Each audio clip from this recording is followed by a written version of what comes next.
Number 1 digital network మనం టీవీలో ads ఇవ్వాలనుకుంటున్నారా? ఇంకెందుకు ముఖ్యమంత్రి గారు స్పీకర్ సార్, అర్థవంతమైన చర్చకు మాకు ఎప్పుడు అభ్యంతరం లేదు. కానీ అబద్ధాల ప్రాతిపదికన ప్రజలు శిక్షించిన తర్వాత కూడా ఇంకా ఇదే ఊకదంపుడు ఉపన్యాసాలతోని ప్రజల్ని మభ్యపెట్టాలని చూస్తే ప్రజలేమో అమాయకులు కాదు సార్. ఎందుకంటే అసెంబ్లీ ఎన్నికలలో లెక్క తేల్చారు. ఆ లెక్కతో సరిపోక ఇట్లనే మొదటి శాసనసభ సమావేశాలలో తొండి లెక్కలు అని చెప్తే పార్లమెంట్లో గుండుసునిచ్చారు. అయినా కూడా ఆలోచన మారలేదు, విధానము మారలేదు. ఔటర్ రింగ్ రోడ్డు 159 కిలోమీటర్లు ఆనాడు కాంగ్రెస్ పార్టీ అద్భుతంగా ప్రపంచానికే ఆదర్శంగా ఉండే ఔటర్ రింగ్ రోడ్డును నిర్మిస్తే లక్షల కోట్ల రూపాయల విలువైన ఔటర్ రింగ్ రోడ్డును పల్లి బఠానీలకు అమ్ముకున్నట్టు 7,000 కోట్ల రూపాయలకు అమ్మి తెగనమ్మి గొర్రెల పథకము ఎన్ని గొర్రెలు ఇచ్చిండ్రో ఎన్ని గొర్రెలు ఉన్నాయో ఇవాళ మొత్తం లెక్కలు తేలినాయి. గొర్రెల మీద ఏసీ బోళ్ళు ఊరికి అట్లా మీద ఇట్లా తడిమి చూస్తే ఆల్రెడీ 700 కోట్లు గొర్రెల పేరు మీద దిగమింగినరు అని చెప్పి ఈరోజు రిపోర్ట్స్ వచ్చినాయి. కేసీఆర్ కిట్టులో ఏం అవినీతి జరిగిందో వారు కోరుకుంటే విచారణకి ఇద్దాం, దాని మీద కూడా పోదాం. ఇదే కాకుండా గొప్ప పథకం అని చెప్పిన బతుకమ్మ చీరలలో జరిగిన అవినీతి మీద కూడా బతుకమ్మ చీరలు చేనేత కార్మికులకు పని కల్పిస్తున్నాం అని చెప్పి సూరత్ వెళ్ళి కిలోల కింద చీరలు తీసుకొచ్చి ఆడబిడ్డల్ని మభ్య పెడితే ఆడబిడ్డలే బయటకు వచ్చి తగులబెట్టిర్రు. అవి ఏడగడుతురు వ్యవసాయ పొలాలలో పిట్టలను బెదిరించడానికి బతుకమ్మ చీరలు కడుతున్నారు. ఆడబిడ్డలు ఎవరు కట్టుకోలే అధ్యక్ష. అంటే బతుకమ్మ ఒక సెంటిమెంట్ తెలంగాణ ఆడబిడ్డలకు, ఆ సెంటిమెంట్ను కూడా దోపిడీకే ఉపయోగించుకున్నారు. గొర్రెలు మా యాదవ్ సోదరులు అమాయకులు, మంచోళ్ళు, నమ్మితే ప్రాణం ఇచ్చేటోళ్ళు మా కుర్మ యాదవ్ సోదరులను అడ్డం పెట్టుకొని 100,000 కోట్ల రూపాయలు కొల్లగొట్టి మింగుతే ఇవాళ వాళ్ళ పంపకాలలో పంచాయతీలు వస్తే పోలీస్ స్టేషన్లో వాళ్ళే ఫిర్యాదు చేసుకుంటే ఆ కేసు ఏసీబీ విచారణకు తీసుకుంటే ఇవాళ ఇప్పటికే మీదనే 700 కోట్ల రూపాయలు వచ్చినాయన్నారు. ఇప్పుడు ఈడోళ్ళు వచ్చి కూర్చున్నారు. అదేవిధంగా మొన్నటి వరకు పదే పదే మమ్మల్ని సవాల్ విసిరిండ్రు. ఏమని? అసలు కాళేశ్వరం మీద మేము పెట్టిందే 80,000 కోట్లు, కాళేశ్వరం ప్రాజెక్టే 80,000 కోట్లు అయితే 1,00,000 కోట్ల రూపాయల అవినీతి ఎట్లా జరిగింది? రాహుల్ గాంధీ గారు లీడర్ కాదు రీడరు అని ఇట్లాంటి మాటలు వీళ్ళే మాట్లాడారు. ఇప్పుడేమంటుండు? ఇప్పటి వరకు మేము 94,000 కోట్ల రూపాయలు కాళేశ్వరం ఖర్చు పెట్టినామంటున్నాడు. నిన్నటికి నిన్న పోయి చూసిర్రు ఎట్లా కూలిందో, ఇంకేమైనా మిగిలిందా లేదా అని. ఇవాళ ఇన్ని తప్పిదాలు చేసి ఉన్నాయని నమ్మి రంగారెడ్డి జిల్లాలో తమ రంగారెడ్డి జిల్లా నుంచి రిప్రజెంట్ చేస్తున్నారు అధ్యక్ష. మా మల్రెడ్డి రంగారెడ్డి గారు ఎప్పుడు మొత్తుకుంటుంటారు, అన్నీ మా భూములు అమ్ముకున్నారు, కనీసం మాకు రోడ్లు కూడా వేయలేదు, మా డ్రైనేజ్కి కనీసం మురికి కాలువలు కట్టుకోనికి కూడా నిధులు ఇవ్వలేదు, మా కాలేజీలు కూడా కట్టుకోవడానికి నిధులు ఇవ్వలేదని మా మల్రెడ్డి రంగారెడ్డి గారు అంటుంటారు. ఎన్ని వేల కోట్ల రూపాయల భూములు అమ్మినరో ఇవాళ లెక్క తీద్దాం అధ్యక్ష. ఇవాళ అప్పుల లెక్క ఏదైతే చెప్తుండో అమ్ముకున్న లెక్కలు చెప్తలేడు. ఇవాళ మేము ఇది కట్టినాం, మేము అది కట్టినాం, ఈ కట్టడాలు చెప్తున్నాం. అమ్ముకున్న లెక్కలు కూడా తెలవాలి కదా అధ్యక్ష. మనకి తాతలు ముత్తాతలు ఆర్నమెంట్స్ ఇస్తారు, ఆస్తులు ఇస్తారు, బంగారం ఇస్తారు.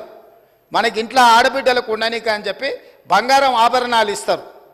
కానీ ఇంట్లో ఎవరో ఒకరు వ్యసనాలకు లోనయ్యి తాగుడుకో జూదానికో అలవాటు పడి తాతలు ముత్తాతల నుంచి వచ్చిన బంగారం అంతా తెగ నమ్ముకుంటారు, భూములు తాకట్టు పెడతారు. తాతలు తండ్రి ముత్తాతలు సంపాదించిన గౌరవం పేరు మీద ఊర్లో అప్పు పుడితే అప్పు కూడా తీసుకొచ్చి అప్పు కూడా పెట్టి ఎక్కడిదక్కడ కథం పడతారు. ఇవాళ 10 ఏళ్ళైనా అధ్యక్ష నేను మిమ్మల్ని ఒకటే మాట్లాడగదలుచుకున్నాను. ఏం అన్యాయం చేసినాం అధ్యక్ష? పాలమూరులో మేము చంద్రశేఖరరావుకి ఏం అన్యాయం చేసినాం?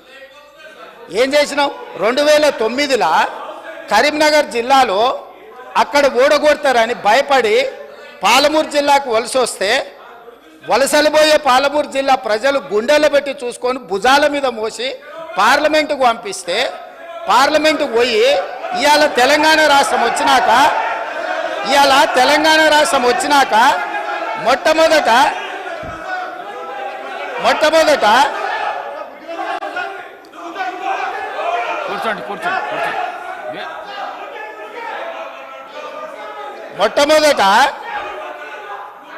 ఆనాడు ఆనాడు ఆదరించి భుజాల మీద మోసి పార్లమెంటుకు పంపిస్తే తెలంగాణ రాష్ట్రం వచ్చిన తర్వాత వచ్చిన తెలంగాణ రాష్ట్రానికి మొట్టమొదటి ముఖ్యమంత్రిగా వారి బాధ్యత ఏంది అధ్యక్ష? పాలమూరు జిల్లా ప్రాజెక్టులు పూర్తి చేయొద్దా అధ్యక్ష? ఈ రోజు కూడా ఉమ్మడి రాష్ట్రంలో ఏ అన్యాయం ఏ నిర్లక్ష్యానికి పాలమూరు జిల్లా గురైందో, మా తట్టపని పారపని వలస బతుకులు ఎట్లున్నాయో బీఆర్ఎస్ పార్టీ అధికారంలోకి వచ్చిన 10 ఏళ్లలో అంతకంటే దారుణంగా తయారైనవి.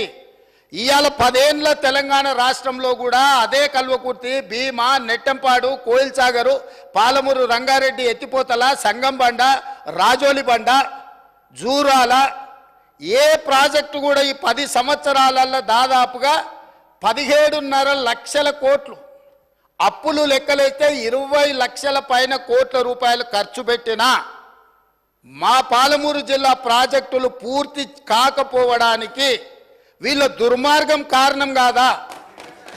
ఈరోజు రంగారెడ్డి జిల్లా ఆనాడు మీరు కానీ అక్కడ కూర్చున్న వాళ్ళు కానీ రాజశేఖర రెడ్డి గారిని ఒప్పించి ప్రాణహితలో ప్రారంభమయ్యే ప్రాజెక్టును చేవెళ్లకు తీసుకొచ్చి చేవెళ్లలో శిలాఫలకం వేపించి చేవెళ్ల ప్రాంతంలో రంగారెడ్డి జిల్లాలో 1000 కోట్ల రూపాయలు ఖర్చు పెట్టిన ప్రాజెక్టులను రంగారెడ్డి జిల్లాను ఎడారిగా మార్చడానికి మెదక్ జిల్లా వరకు నియంత్రించి ఇవాళ 3000 టీఎంసీలు గోదావరి జలాలు సముద్రంలో కలుస్తుంటే సముద్రంలోనైనా గోదావరి జలాలు కలవాలి కానీ చేవెళ్ళకు కానీ వికారాబాద్ కానీ తాండూరు కానీ పరిగికి కానీ కొడంగల్కు కానీ గోదావరి జలాలు ఇవ్వద్దని కుట్ర చేసి ఇదే ఈ రోజు అక్కడ కూర్చున్నోళ్ళు ఆ ఎల్ల అర్ధాంతరంగా అసంపూర్తిగా ఆపిన పనులను పరిశీలించడానికి మనం పోలేదా అధ్యక్ష? చేవెళ్ళ చౌరస్తలో శిలాఫలకం ముందర మనం నిరసన తెలపలేదా అధ్యక్ష? ఏం పాపం చేసింది అధ్యక్ష రంగారెడ్డి జిల్లా? రంగారెడ్డి జిల్లాలో భూములు అమ్ముకుంటారు, రంగారెడ్డి జిల్లాలో ఉన్న ఆస్తులు అమ్ముకుంటారు. ఇవాళ చేవెళ్ళ ప్రాజెక్టును మొత్తం నిర్వీర్యం చేసి ఇంకా సిగ్గు లేకుండా ఈడికొచ్చి మేము వెలుగబెట్టినామని ఇవాళ ఈడికొచ్చి మాటలు చెప్తుండ్రా? కాంగ్రెస్ పార్టీకి పోయినసారి 19 మంది ఎమ్మెల్యేలు ఉంటే 5 మంది 6 మంది అని ఎట్లా లెక్కలు చెప్తాడు అధ్యక్ష? ఇవాళ తెలంగాణ సమాజం మొన్న జరిగిన శాసనసభ ఎన్నికలలో కాళ్ళు చేతులు ఇరిసేసిండ్రు, అయినా మారకపోతే పార్లమెంట్ ఎన్నికలలో ఉరి తీసిండ్రు. గుండు సున్నా ఇచ్చినాక కూడా బుద్ధి మారకుండా ఇట్లా మాట్లాడు కరెక్ట్ కాదు అధ్యక్ష. విద్యుత్తు మీద కూడా నేను మా మంత్రివర్యులు చెప్తారు, విద్యుత్తులో కేంద్ర ప్రభుత్వాన్ని మేము ఏదో పోరాటాలు చేసినామని తప్పుడు ఒప్పందాలు ఏమేం చేసిండ్రో మీటర్లు పెట్టడానికి ఒప్పుకున్న అనుమతులు ఏంటో అన్ని లెక్కలు తీసి ఇదే సభలు పెట్టి అడుగుతాము. ఇప్పుడు మీ ద్వారా వారు నిజంగానే చాలా నిజాయితీగా నడుపుంటే నేను ఒక్కటే మాట అడుగుతున్నా, బతుకమ్మ చీరల మీద, కేసీఆర్ కిట్ల మీద, గొర్రెల పంపకాల మీద, ఈ 3 పథకాల మీద మీరు గొప్ప పథకాలు అంటున్నారు కదా, దీని మీద విచారణకు సిద్ధంగా ఉన్నారా? దీని మీద సమాధానం చెప్పండి అని నేను అడుగుతున్నా అధ్యక్ష. మీ బంగారం బ్యాంకులో ఇతర ప్రైవేటు సంస్థల్లో ఉన్న విడిపించి కొనబడను. కొమ్మూరి గోల్డ్, ఆంధ్ర మరియు తెలంగాణ.